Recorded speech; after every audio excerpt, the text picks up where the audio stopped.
সারা দেশের হাসপাতালগুলোকে কাঠামোগত পরিবর্তন করা দরকার বলে মনে করেন প্রধান উপদেষ্টার বিশেষ সহকারী সাইদুর রহমান। সব মানুষের জন্য সমান স্বাস্থ্যসেবা নিশ্চিত করে ন্যায়সঙ্গত মুনাফা করার আহ্বান জানান তিনি। আইন উপদেষ্টা আসিফ নজরুল গরিব রোগীদের অনর্থক টেস্ট দেয়া ও নির্দিষ্ট কোম্পানির ওষুধ বন্ধ করার পরামর্শ দেন।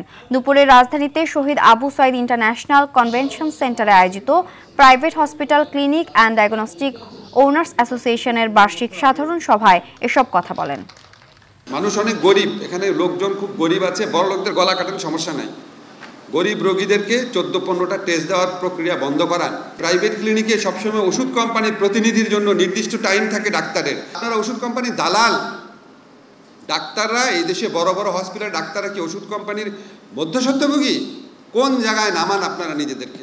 আপনাদের সকল ধরনের যে সকল আইনি বাধা আপনাদের বিকাশের জন্য বাধা হয়, যে সকল আইনি বাধা আপনাদের জন্য দুর্দশার কারণ হয়, আপনাদের দীর্ঘমেয়াদী দীর্ঘসূত্রিতার কারণ হয়, সেগুলো লিখিতভাবে জানালে আমরা নিশ্চিত করছি যেগুলো আমরা দূর করার জন্য কার্যকর ব্যবস্থা গ্রহণ করব।